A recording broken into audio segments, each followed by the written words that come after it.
Welcome to Theology for the People. My name is Nick Cady, and in this episode, I'm joined by Pastor Ray Ortlund. Ray has served in pastoral ministry for decades. He now leads Renewal Ministries, which is a nonprofit that was founded by his parents. Today, we're talking about his latest book. It's called Good News at Rock Bottom, and it was born out of Ray's own personal experience of pain and discovering the hope of the gospel in those low places. The whole book centers around the exposition of one verse, Isaiah 57, verse 15.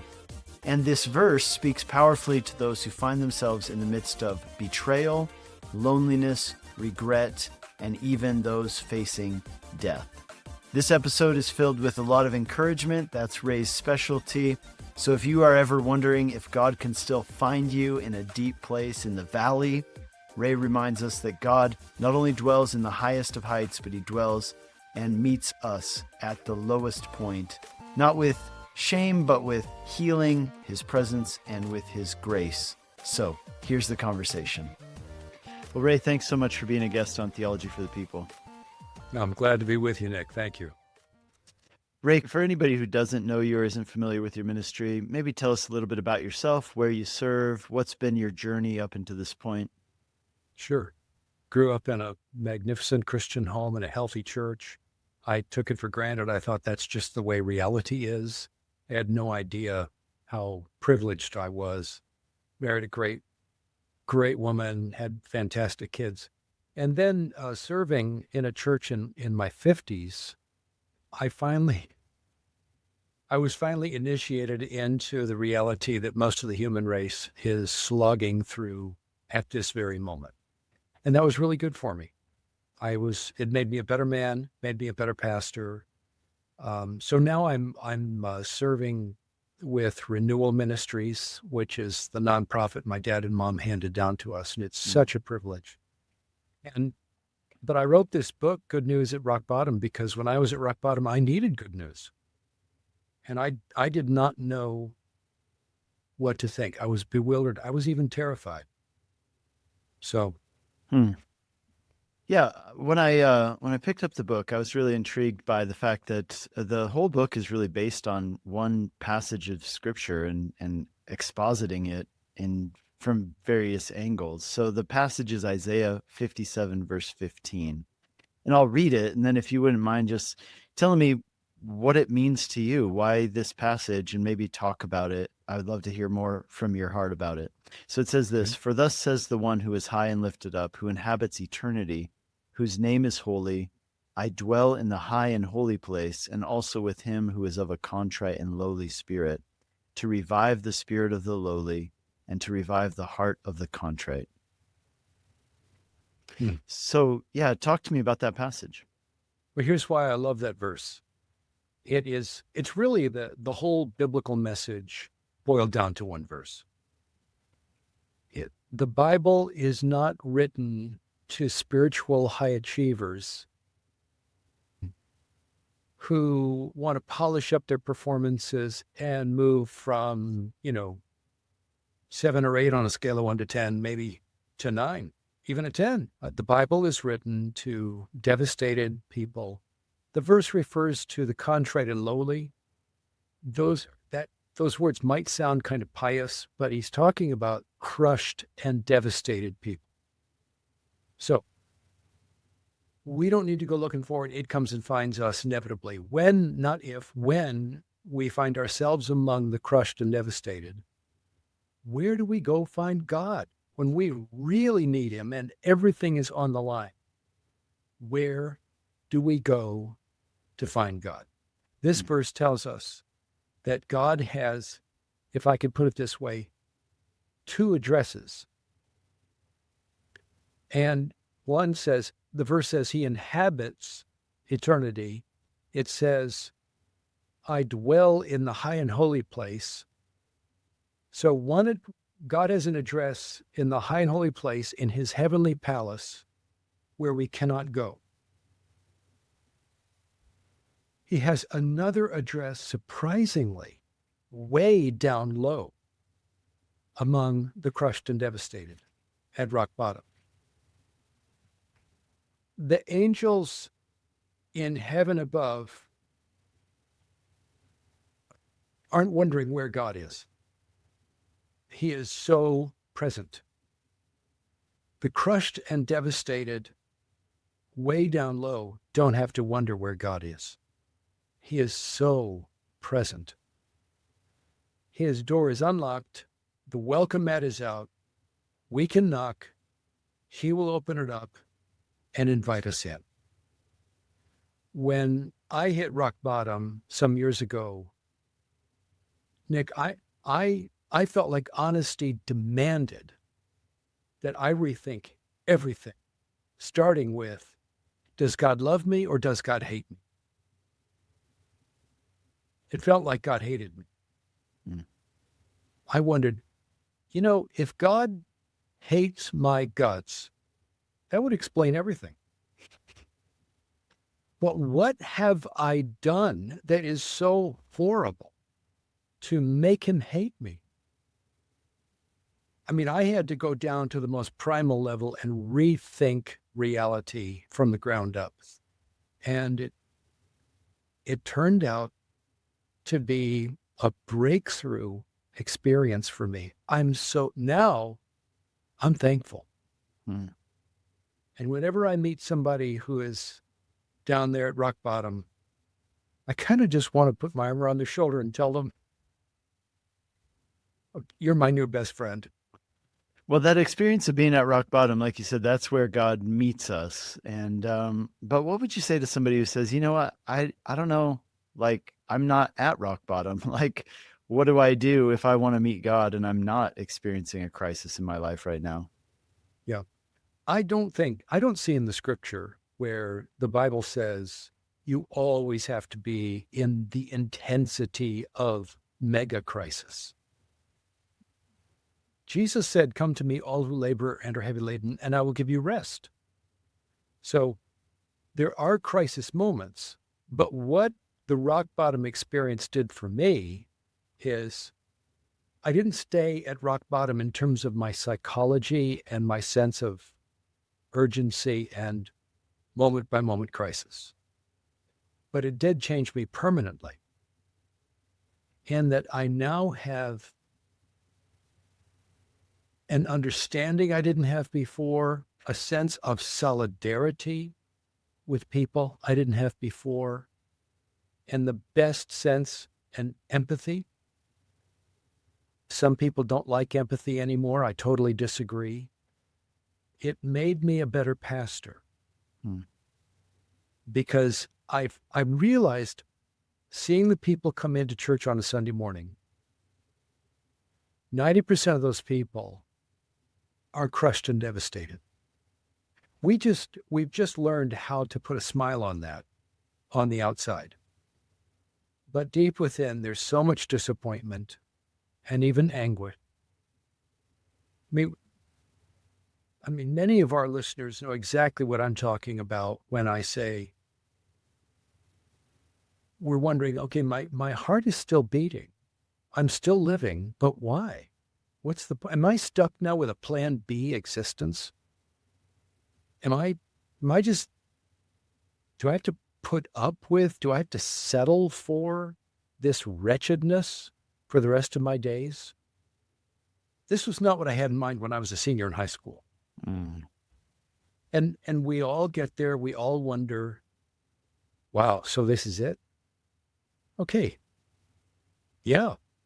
So let's come together and go to Jesus together and find out what he can do for people like us. Mm. Yeah, I've heard it said that if you preach to hurting hearts, you'll never lack an audience. And I found that to be true. So in the book, you describe, I think, 4 ways that you describe that would be experiences of rock bottom. So you describe betrayal, being trapped. I'd love to hear more about that, being lonely. And then the last one, which actually surprised me, it was my favorite chapter of all, was dying. Was this book, I mean, was it born out of a sermon series? I think that's what I read in the preface that you preached. Well, not a sermon series, but at Emmanuel Church in Nashville, we have a Wednesday night kind of interactive, discussional sort of teaching experience with whoever shows up. And I field tested these ideas in that setting. And I was struck by it. I mean, because something special was happening in the room that I didn't plan. I didn't cook it up, but the Lord was there. Mm. And there was something sacred happening. There was healing going on. It was honest and tender. So with the encouragement of Sam Alberry, who stewards that ministry, leads that ministry, I thought, well, maybe I should write this down and put it into a book. Mm. That's where it came from. Yeah, that's really good. So could you tell me a little bit more? You've alluded to it already, but would you mind describing a little bit more about your own rock bottom experience? You mentioned being in your 50s. What was happening in your life prior to that? And then what led to this crisis? Well, my whole life is a gift of God's grace. I think every one of us can say that. Moment by moment, the grace of God is coming down and touching me. That doesn't mean every moment is a zippity-doo-dah joyride. Mm-hmm. But it does mean I'm never God-forsaken. So that's been my life all along. I did have an experience in my 50s where I put my trust in some people. We split our wrists, so to speak, became blood brothers. I thought I trusted them, gave them my heart. I thought they trusted me, gave me their heart, and I found out too late that really wasn't happening. Something else was going on. And it became, that's why there's the chapter on betrayal in there. Mm. We all experience betrayal at some point along the way. We get our hearts deeply broken. And that's when, as I said earlier, I had to rethink everything from the ground up, which was good. Mm. It was really hard, really scary, took a long time, and it was good. Mm.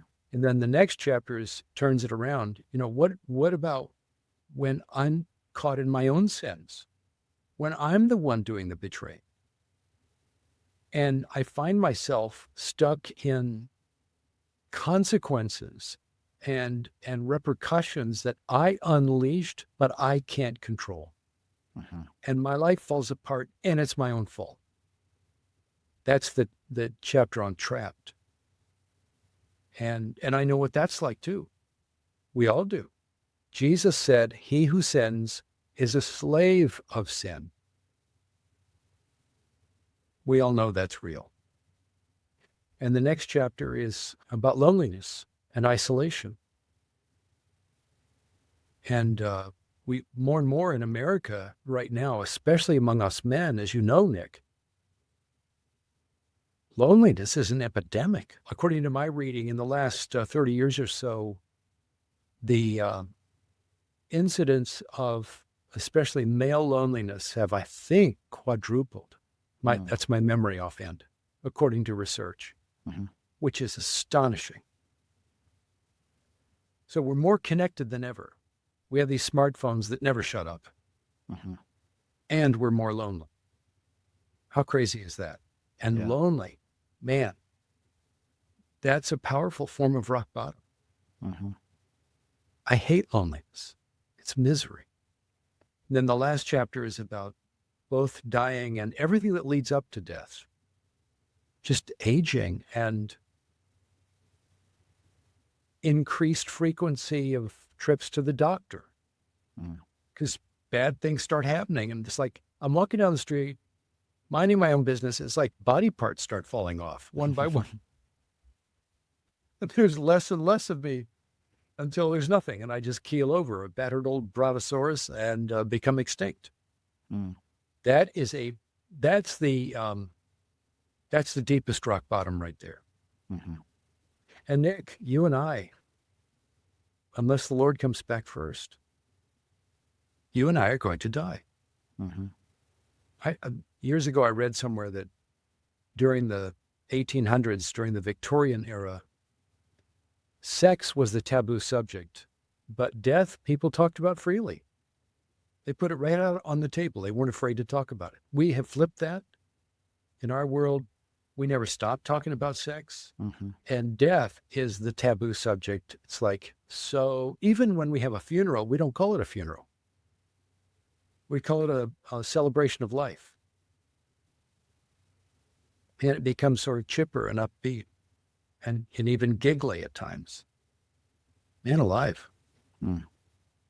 That's the gospel helps us to look death right in the face and laugh our fool heads off with a defiant cheerfulness by faith in Christ. Let's not be afraid. Mm-hmm. I read that chapter on death just on an airplane, actually, while I was coming back to the U.S. And I had just gotten the news that a dear woman from our church had passed away. She's somebody that we'd been walking through, her cancer journey and praying for her. And she died. And I read that chapter. And so it was especially poignant to me at that time. But I just, I loved some of the quotes that you used. You mentioned John Wesley, and he has this quote where he says, "Our people die well. And the world may find fault with our opinions, but they can't deny the fact that our people die well." Or I love this other quote, what can earth do to you if you're guaranteed heaven? To fear the worst earthly loss would be like a millionaire fearing the loss of a penny, or even less, a scratch on a penny. I thought it's just so empowering. Isn't that great? Mm. If Jesus rose from the dead, and he did, then not only, Nick, are you and I going to rise from the dead. And of course, the whole point of the resurrection is we get our bodies back. The gospel is not just about the immortality of the soul. The touchdown of the gospel is the resurrection of the body, the humblest part of us. Jesus died and rose again to save our bodies as well as our souls. You're going to get your body back. I'm going to get mine back better than before, better than when we were 18. Mm-hmm. And we're going to, and not only are we going to get our bodies back, the risen Jesus, who is an embodied, he is the embodied new humanity right now. He is going to recreate the entire universe as a sparkling new cosmos. We're not going to be singing in massed choirs in clouds, and look like holograms. You're going to be you. I'm going to be me, body and soul, in a physical universe awash with resurrection life, thanks to Jesus alone. Mm-hmm. Bam. Sign me up, babe. Yeah. Well, on the topic of betrayal, I know that I've experienced it myself, and I'm curious to hear more from you on that topic, because one of the things I've always told people, I say, if you stick around long enough, you're going to experience betrayal. And one of the things I've noticed is that for some people, betrayal is maybe one of the worst things you can experience in life. It's this experience of having someone know you, opening yourself up to a person, making yourself vulnerable, and then being stabbed in the back and oftentimes in the front as well. And I think that it causes some people to even question their faith in the Lord altogether. So how do you survive betrayal, and how do you recover from it so that you don't just become like C.S. Lewis describes, right, where you lock your heart in a box, and in that box it withers and dies? Yeah. And maybe the worst part of betrayal is that the betrayer finds and even invents some reason why it's all your fault. Mm. It's like you deserved it. I mean, they have to find something. They need something bad to be true about you in order to justify themselves and what they did. So that's, oh man. Yeah, it's horrible. Here's the reason why it's horrible, and here's the way through. The reason why it's horrible is that God created us in his image and likeness. A covenant-making, covenant-keeping, promise-making, promise-keeping God created us to be covenantal, promise-making, promise-keeping in our relationships with each other. That's how God is toward us, and we're created in his image. So what we do is we navigate reality covenantally with one another. That's the way it's supposed to work. So that Nick Cady and Ray Ortlund encounter one another on a podcast one afternoon. And what happens is we're entering into covenant together. We might not be thinking in these categories, but God is thinking in these categories all the time. So, Nick, when I get on the phone with you and connect with you by my computer, because I'm created in the image of God, you're created in the image of God, I literally owe you my best if I'm going to be faithful to covenantal living. When I walk into a room and there are people there, I owe them my best. They owe me their best. You owe me my best. All the friends that are listening right now, I owe all of you my best, the best I can bring to the table at this moment right now by God's grace for his glory. Now that's how God designed human existence. It's glorious. It's filled with solidarity.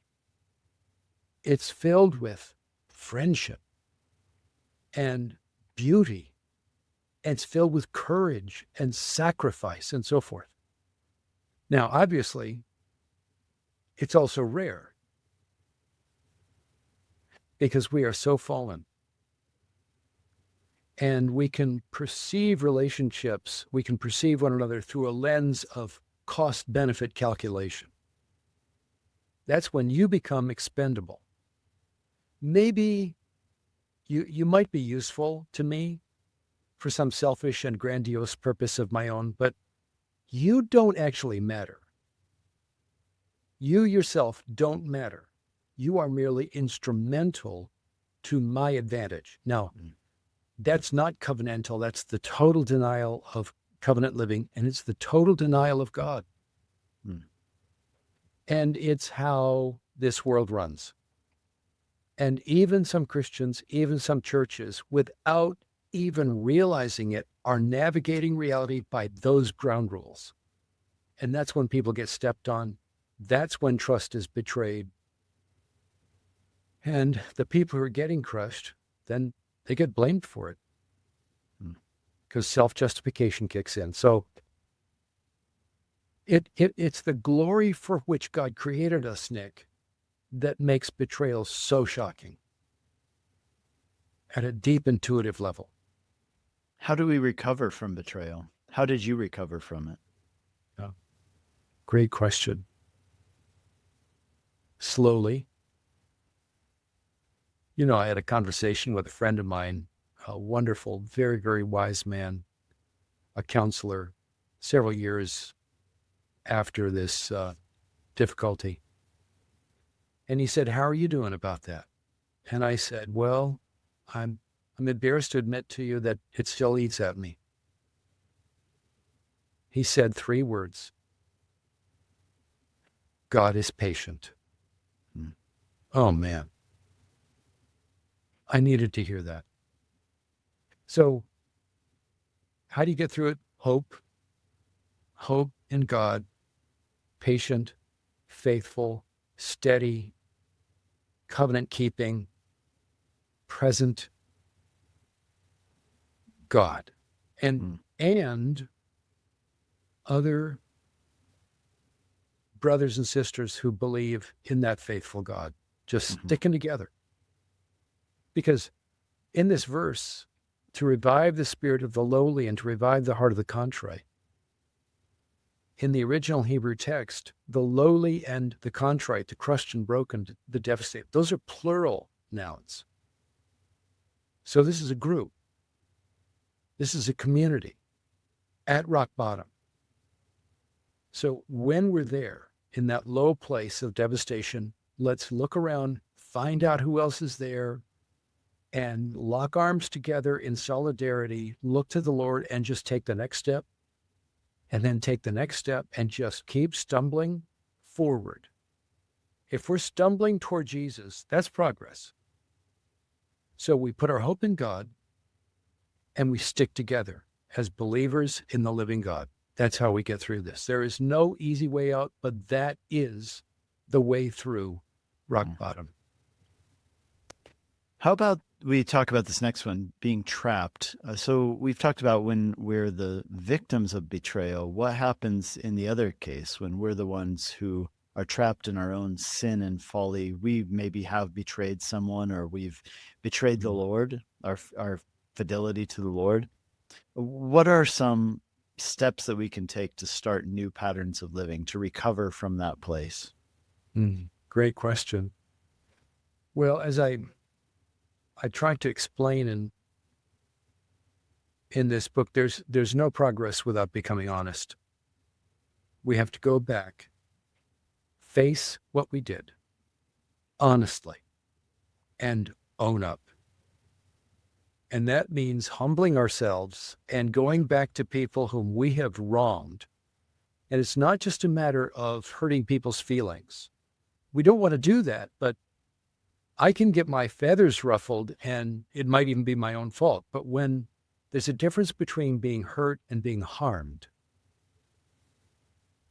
if I have harmed someone, wronged someone, betrayed their trust, violated their legitimate rights, I have got to confess that. And my confession has to be coextensive with the impact of the wrong. If it was a private wrong, a private confession will suffice. If it was a public wrong that was visible to others, then it needs to be a public confession. Confession of sin. There's no progress without confession of sin. And then the second thing is, then ask the person I've wronged, how can I make it right? Is there anything I can do that would help? And listen.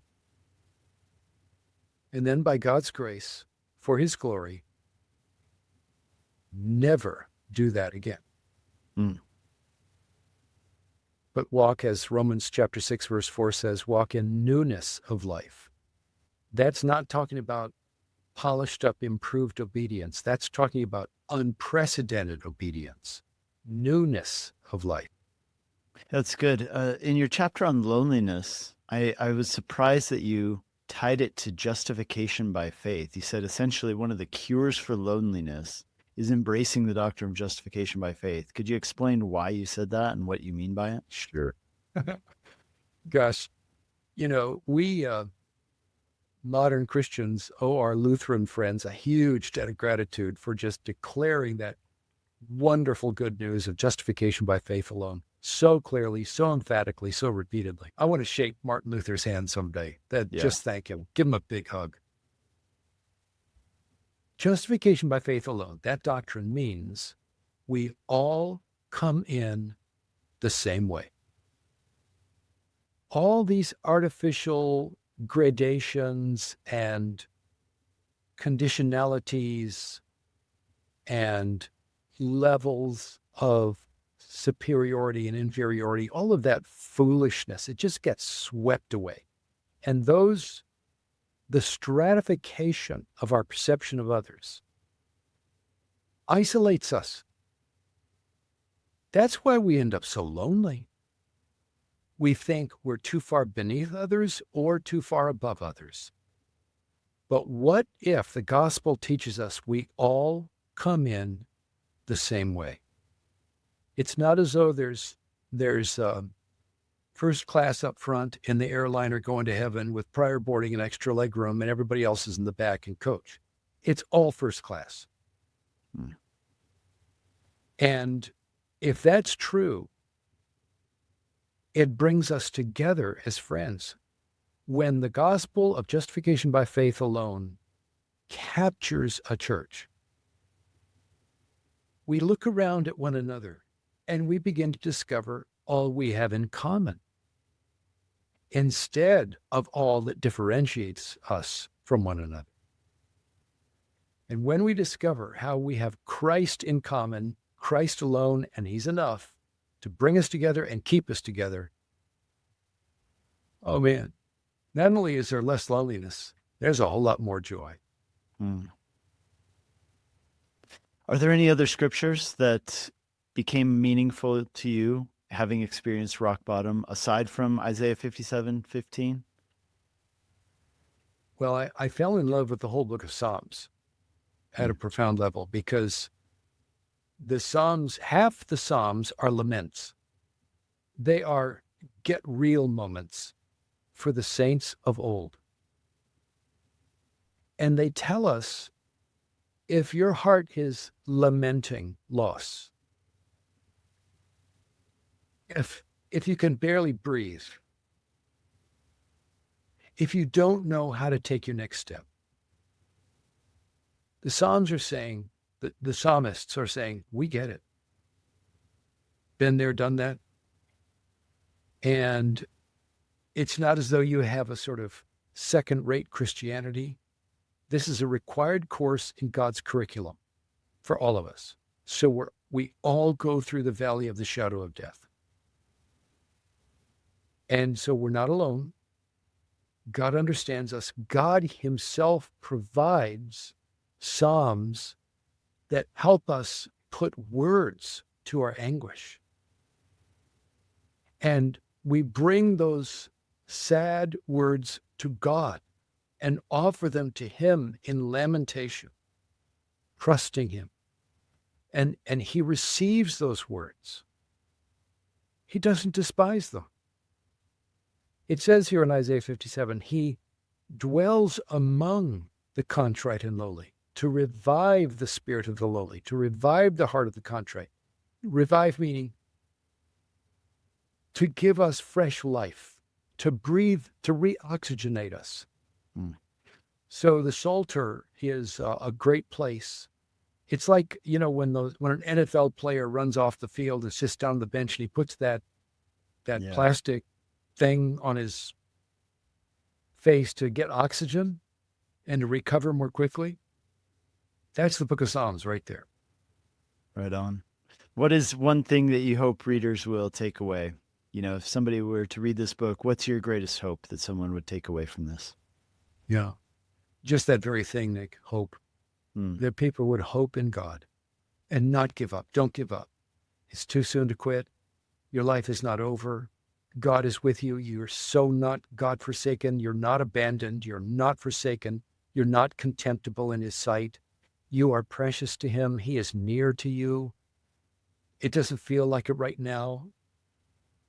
We all go through that. You're not exceptional. Offer him your broken heart.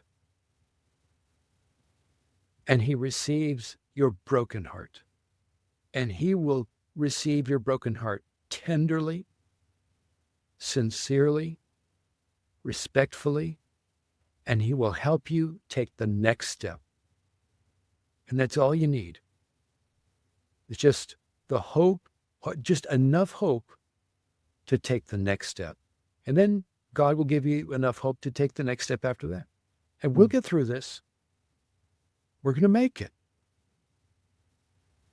Let's put our hope in God and let's stick together. That's what so if this book helps somebody not despair, but keep going, then I'm happy. Amen. Well, I hope it reaches a lot of people. Can I ask you a little bit about your hunting? Well, I know it's ridiculous, Nick, but the truth of it is, well, maybe it isn't completely ridiculous, because what I do is I go out to the woods and the fields and I get up into a tree stand and I sit there and I sit still for a couple of hours and I'm quiet. And instead of looking at my phone, I'm looking at what God made. I'm looking at trees and the sky and clouds and colors. And I'm listening to the wind and I'm hearing animals make their strange little sounds. And every now and then a deer walks out, and that's a spike of adrenaline. And I see a raccoon walk by, and squirrels and robins and so forth. And it's so I come back feeling like a new man. It's therapeutic. To be out from what I make and out into the setting of what God made. And I feel refreshed. So I love it. Yeah, I started taking my son hunting a few years ago, and first of all, he loved it. It's like the only thing he wants to do. But the thing that made me so glad about doing it is, in a world where phones and devices are ubiquitous and just everywhere, when you're out hunting, you have to pay attention. And Yes. and you have to, it was so nice to like see my son and be with him and see him like focusing on, like you said, the smells, the sounds, and being in the land, walking, always listening, always watching. Yes. And yeah, there's just something about it that's so, yeah, wonderful. But our season for hunting is quite short here in Colorado. So, we've got a couple weeks in the fall when we can do it. Oh, How's your wow. season out there? Oh, sounds like it's better here because our bow season starts the fourth Saturday of September, muzzleloader the first Saturday of November, gun season starts the Saturday before Thanksgiving, and it goes into the first week of January. Okay, I mean, it's not that different, but yeah, if you get a tag here, generally it's for about 1 week. But yeah, we do have muzzleloader season. Ours actually starts in September, a little bit earlier. Okay. And Yeah. yeah, our rifle season's in October and November. It's so much fun. Yeah, it's so good. And it feeds people. That's right. Yep. Well, I hope you have a successful hunting season this year. Are you just hunting locally or are you traveling this year? Yeah, just locally. It'll be a Nice. blast. I hope you have a great deer season too, Nick. Yeah. Well, thanks. Yeah, we've got elk season and moose season out here in Colorado as well. So yeah, Nice. hoping to pull that moose tag finally. We'll see what happens. That would be great. Well, thank you so much, Ray. Really appreciate you sharing about your book and about this incredible verse in Isaiah 57, verse 15. Yeah. Thank you, Nick. Thanks for listening to this episode of Theology for the People. In upcoming episodes, I'll be interviewing Brett McCracken. We'll also have other guests and interesting topics, so make sure to stay tuned. New episodes are being released on Mondays this season, so make sure you're subscribed to the podcast, and that way you'll be notified when new episodes come out. Also, make sure to check out the Theology for the People YouTube page, the TikTok channel. If you'd like to support this podcast, one of the best ways you can do that is by sharing this episode with somebody else. That helps the podcast grow, and as it grows, more and more people get to interact with these theological topics. So I would be blessed if you do that. Also, leave a rating and review, a like on any of these episodes across whatever platform you use. And until next time, thanks for listening and God bless you.